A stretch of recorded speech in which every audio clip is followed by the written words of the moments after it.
धरती लोक पर कृष्ण जन्माष्टमी की धूम मची हुई थी।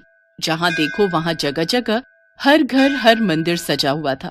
भगवान श्री कृष्ण के जन्मोत्सव के लिए सभी अपनी तरफ से तैयारी कर रहे थे। ये नजारा गोलोक में विराजे श्री भगवान कृष्ण और राधा मैया देखकर अति प्रसन्न हो रहे थे। तभी श्री कृष्ण ने अपने मोर पंख को ठीक किया, कमर में बांसुरी को कसा और मुकुट पहनकर तैयार हो गए। कान्हा, कहाँ चल दिए इतना सज संवर कर? अरे राधा, आज मेरा जन्मदिन है। धरतीवासी मेरे जन्म उत्सव को इतनी धूमधाम से मनाते हैं। मन में विचार आ रहा है आज अपने भक्तों की परीक्षा ली जाए, इसलिए धरती लोक में भ्रमण के लिए जा रहा हूँ। अच्छा, फिर तो मैं भी तुम्हारे साथ चलूंगी। तुम्हारे बिना तो मैं अधूरा हूँ राधे। भला तुम्हारे बिना मैं कैसे जा सकता हूँ? चलो, अब तुम भी तैयार हो जाओ। कान्हा, तुम्हें ज्ञात है जन्माष्टमी पर भक्त तुम्हें छोटे बालक के रूप में पूजते हैं, इसलिए इस रूप में नहीं, हम छोटे बच्चों के रूप में जाएंगे। ये भी उत्तम रहेगा। राधा कृष्ण दोनों धरती लोक पर जाने ही लगे कि तभी कृष्ण के सारे सखा वहाँ आ गए। अरे वाह कान्हा, तुम्हारे जन्मदिन का आयोजन और तुम अकेले अकेले ही जा रहे हो। आज तो खीर पूड़ी पकवान मिलेंगे, हम भी तुम्हारे साथ चलेंगे। अब तो तुम सबको भी ले जाना ही पड़ेगा। ठीक है, चलो तुम सब भी मेरे जन्मोत्सव का आनंद लेने चलो। राधा कृष्ण और सभी सखा छोटे छोटे बच्चों के रूप में आ जाते हैं और धरती लोक में पहुंचते हैं। घूमते घूमते वे सब एक गांव में पहुंचते हैं। वहां पर सब जगह जन्माष्टमी की धूम थी। कन्हैया, मुझे तो बहुत जोरों की भूख लगी है, चलो न कहीं चलकर कुछ खाते हैं। हाँ, राधा बिल्कुल ठीक कह रही है। चलो ना कान्हा, सब मिलकर कहीं बढ़िया बढ़िया पकवान खाते हैं। मन तो मेरा भी हो रहा है। चलो, वो सामने उस घर में चलते हैं। वहां लग रहा है बढ़िया बढ़िया जन्माष्टमी की सजावट हो रही है। मेरे जन्मदिन की खुशियां मनाई जा रही हैं। चलो, सब चलते हैं। अरे अरे अरे, ये तुम सब कहाँ चले आ रहे हो? चलो हटो, बाहर जाओ। पता नहीं कहाँ कहाँ से आ जाते हैं। मैं भगवान कृष्ण के भोग की तैयारी कर रही हूँ। तुम लोग क्यों आए हो? हमें बहुत जोरों की भूख लगी है, कुछ खाने को दे दो। वाह, यहाँ तो पूड़ी हलवा सब्जी खीर, यहाँ तो बहुत कुछ है। अरे क्या बात है सुशीला, आरती का समय हो रहा है, अंदर आओ। बाहर क्यों खड़ी हो? हाँ हाँ, आ रही हूँ। दरवाजा बंद कर दूं? चलो बच्चों, यहाँ से जाओ। कान्हा, इन्होंने तो द्वार बंद कर लिया। अब हम क्या करें? हम सबको बहुत जोरों की भूख लग रही है। ये कैसी बात हुई? तुम्हारा ही जन्मदिन मना रहे हैं और तुम्हें ही कुछ खाने को नहीं दिया। अरे सुदामा, इन्हें थोड़ी पता है कि मैं वास्तव में कृष्ण हूँ। ये तो मुझे एक साधारण बालक समझ रहे हैं। कोई बात नहीं सुदामा, कोई तो होगा जो हमें इस रूप में भोजन देगा। चलो और कहीं देखते हैं। राधा कृष्ण और सभी बालक बालिकाएं कुछ और जगह पर भी गए, पर वहां भी आरती और पूजन चल रहा था। कहीं भी उन्हें खाने को कुछ नहीं मिला। वे चलते चलते थक गए। मानव शरीर धारण किया है तो इतनी भूख तो सहन करनी ही होगी। बस एक आखिरी द्वार और खटखटाते हैं। अगर यहाँ नहीं मिला तो हम वापस गोलोक चले जाएंगे। ठीक है कान्हा, चलो इस घर में ही चलते हैं। थोड़ी और खीर दे। तुझे जब पता था कि मंदिर में खीर का प्रसाद बट रहा है तो तू थोड़ा ज्यादा नहीं ला सकती थी? माँ जी, मंदिर में बहुत भीड़ थी, बड़ी मुश्किल से नंबर आया तो मैं बस ये थोड़ा बहुत ही प्रसाद ला पाई। अरे अम्मा, खा लो ना। वैसे भी खीर खाए कितना समय हो गया। मजदूरी करते करते हाथों में छाले पड़ गए हैं। हमारी तो ऐसी किस्मत ही नहीं कि हम रोजाना ऐसी खीर पकवान खा सके। हाँ हाँ बेटा, ये ले, तू और ले ले। थोड़ा प्रसाद बचा है, मैं खा लेती हूँ। माँ, हमें बहुत भूख लगी है, कुछ खाने को दे दो। ये लो, पहले ही थोड़ी बहुत खीर है, उसमें से भी ये बच्चे भी मांगने आ गए। कुछ नहीं है यहाँ, चलो जाओ यहाँ से। रुको माँ, मैं दरवाजा बंद करके आता हूँ। सुनिए, आज जन्माष्टमी का त्योहार है, भगवान कृष्ण का जन्मदिन। ये बच्चे उन्हीं के रूप में लगता है झांकी लेकर निकले हैं। हो सकता है इन्हें रास्ते में भूख लगाई हो। थोड़ी सी खीर है मेरे पास, इन्हें दे देती हूँ। ऐसे द्वार पर आए बच्चों को भूखा भेजना मुझे ठीक नहीं लग रहा। माँ ये लो, तुम मेरी खीर भी इसमें से ले लो, मुझे इतनी सारी नहीं खानी।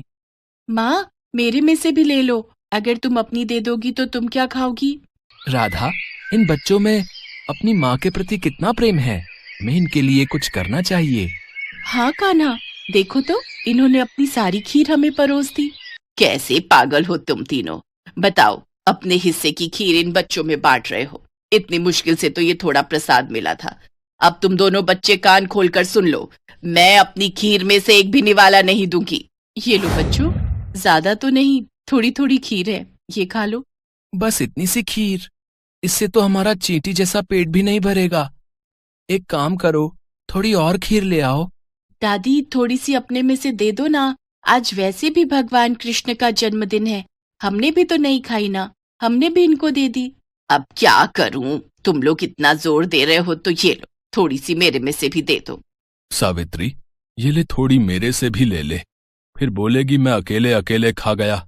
सावित्री के परिवार के लोगों की ऐसी सोच देखकर राधा कृष्ण मन ही मन बात करने लगे। कान्हा, यह तो बहुत थोड़ी खीर है, कुछ करो, इन सबको भी तो खीर खाने का मन है। अगर हम ये सारी खीर खा जाएंगे तो ये लोग क्या खाएंगे? चिंता मत करो राधे, इस परिवार के सदस्य भूखे नहीं रहेंगे। हमने यहाँ खीर खाई है और मेरे जन्मदिन के उत्सव पर यह खीर ना खाएं, ऐसा हो ही नहीं सकता। बताओ, इतने मन से मैं खीर खा रही थी, सारी इन बच्चों को दे रही है, क्या कर सकते हैं? दादी, खीर खाओगे? देख, मजाक उड़ा रहे हैं बच्चे, और दे खीर। अरे जब तुम्हें दे दी सारी खाने के लिए तो हम क्या खाएंगे, खाली बर्तन? दादी, आज कान्हा का जन्मदिन है। कान्हा को जब आप अपने हिस्से की खीर दे सकते हो तो कान्हा क्यों नहीं दे सकता? अभी रुको, मैं आपको ढेर सारी खीर देता हूं, फिर आप भी खाओ और पड़ोसियों को भी खिलाओ। माँ जाओ, घर में जितने भी बर्तन हैं वो सब। बहू, अब छोटे बच्चे मजाक करने में बाज नहीं आएंगे। वैसे ही मुझे इन सब पर बहुत गुस्सा आ रहा है, सिर्फ तेरे कारण चुप हूं, वरना मैं इन्हें कब का भगा देती। ये लो बच्चों, पता नहीं आज तुम सब क्या खेल खेल रहे हो। देखती जाओ माँ, आओ बच्चों, तुम भी देखो। फिर क्या था, सावित्री बर्तन रखती जाती और कृष्ण जी उसमें खीर भरते जाते। देखते ही देखते सारे बर्तन खीर से भर गए। ये चमत्कार देखकर सब लोग दंग रह गए। बहू, हमारे भाग धन्य हो गए, ये तो साक्षात कान्हा पधारे हैं। हाँ हाँ, माखन चोर नंद किशोर हमारे द्वार आए हैं, खीर से हमारे पात्र भर दिए। हे कृष्ण मुरारी, अपना रूप दिखाओ। हे राधा मैया, अपना रूप दिखाओ, हमें दर्शन दो। सबकी प्रार्थना सुनकर राधा कृष्ण अपने रूप में आते हैं। उनके साथ साथ सुदामा और सभी सखा भी अपने रूप में आ जाते हैं। इतना सुंदर दृश्य देखकर सावित्री और उसके परिवार में सबकी आंखों में आंसू आ जाते हैं। माँ, ये सत्य है कि जो भी भक्त भूखों को भोजन कराता है, प्यासे को पानी पिलाता है, खुद भूखा रहकर घर आए भूखे जरूरतमंद को अपने हिस्से का निवाला देता है, मैं उसकी सहायता अवश्य करता हूँ। हम तो धरती पर भक्तों की परीक्षा हेतु आए थे और यहाँ इतने प्रेम से खीर खाकर मन प्रसन्न हो गया। कान्हा, आज जन्माष्टमी का पावन अवसर है और इन सब ने हमारी बहुत सेवा की है, तो इन्हें उस सेवा का फल हमें जरूर प्रदान करना चाहिए। हाँ राधे, अवश्य, हम इन्हें इनकी सेवा का फल जरूर देंगे। और फिर जहाँ जहाँ राधा कृष्ण ने हाथों को आशीर्वाद स्वरूप घुमाया, उस जगह धन के भंडार भर गए। सावित्री की छोटी सी टूटी फूटी झोपड़ी महल में बदल गई। उनके जीवन में सारे सुख वैभव आ गए, गरीबी और दरिद्रता दूर हो गई। सावित्री के परिवार में खुशियां देकर राधा कृष्ण और सभी ग्वाल बालों के संग वापस गोलोक लौट गए। एक बार भगवान शंकर तपस्या से उठे तो माँ पार्वती उनके पास आई और बोली, स्वामी, आप सारा दिन पर्वत पर बैठे रहते हो और मैं सारा दिन घर का कामकाज करती हूँ, भूखी प्यासी बैठी रहती हूँ। आप कुछ नहीं कमाते हो, मैं क्या खाऊं, क्या बच्चों को खिलाऊं? आपने कभी इस ओर ध्यान भी दिया कि परिवार कैसे चलेगा? माँ पार्वती की बातें भगवान शंकर ध्यान से सुन रहे थे। आप मेरी एक बात मानोगे स्वामी? मैंने तुम्हारे साथ फेरे लेते हुए 7 वचन निभाने का वादा किया था। तुम कहो तो मैं तुम्हारी बात अवश्य मानूंगा। तो फिर ठीक है, एक काम करो, आप वृंदावन चले जाओ। एक आपका अपना नंदी बैल तो है ही, और एक बैल आपका वहाँ कन्हैया से मांग लेना। कन्हैया के खेत हैं, आप वहाँ पर खेती करना और जो फसल उगे उसे ले आना, कुछ तो काम चलेगा। लेकिन एक बात का ध्यान रहे स्वामी, आप वहाँ जाकर कन्हैया से कहना कि आप खेती ऊपर की लोगे और नीचे का हिस्सा कन्हैया को देना।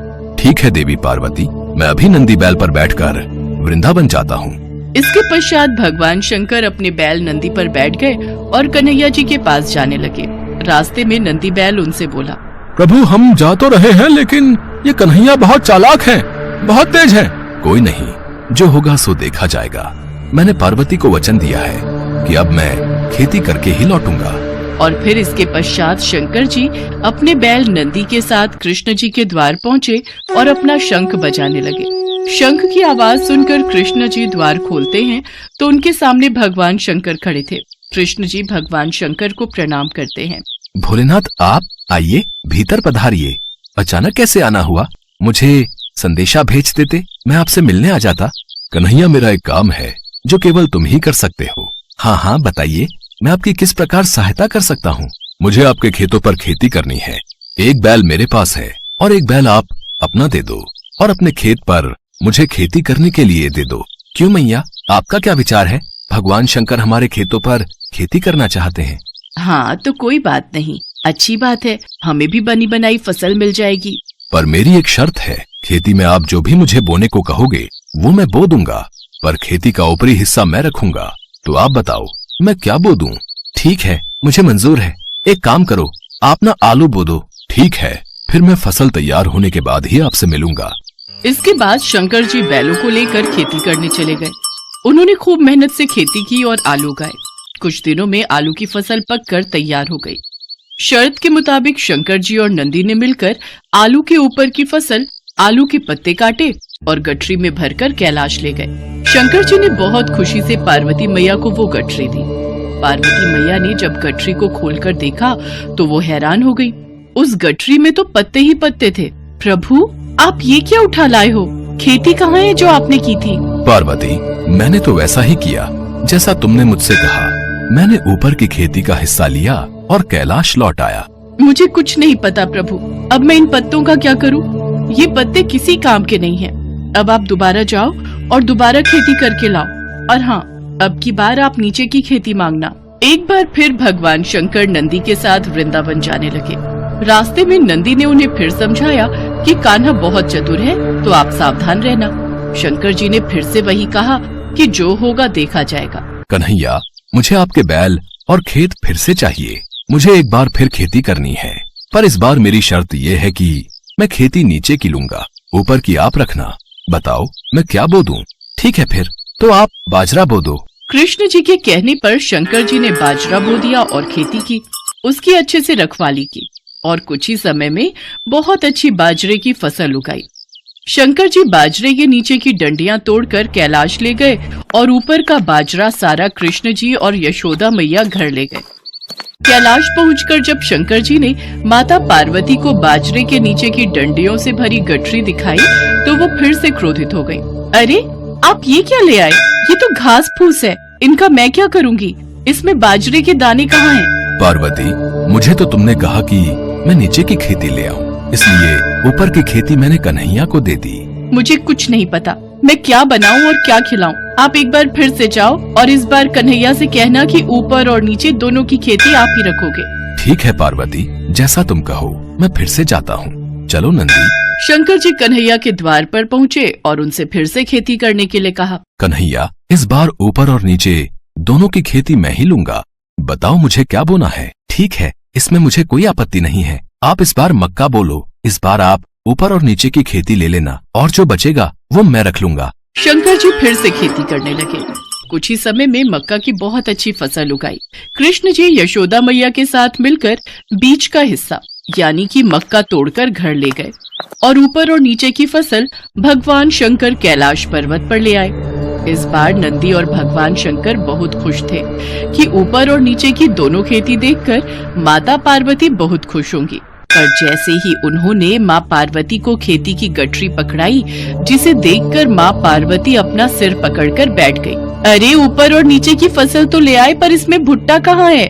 पार्वती तुमने ही तो कहा था कि ऊपर की और नीचे की खेती लेकर आऊं, इसलिए मैं ऊपर और नीचे की खेती ही तो लेकर आया हूँ। अब मैं भोला भाला जैसा तुमने मुझसे कहा मैंने वैसा ही किया। तभी कृष्ण जी आते हैं।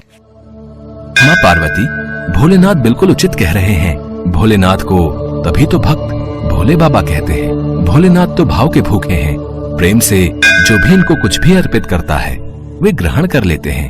आप धन्य हैं भोलेनाथ। माँ पार्वती, भोलेनाथ के द्वारा की हुई खेती मैं ले आया हूँ, इसे स्वीकार कीजिए। माँ पार्वती देखती हैं कि भगवान भोलेनाथ ने तो बहुत ही बढ़िया खेती करके आलू, बाजरा और मक्का उगाया था। वो खुशी से फूली नहीं समाती। कुछ भी कहिए स्वामी, पर आपने नंदी और कान्हा के बैलों के साथ मिलकर बहुत बढ़िया खेती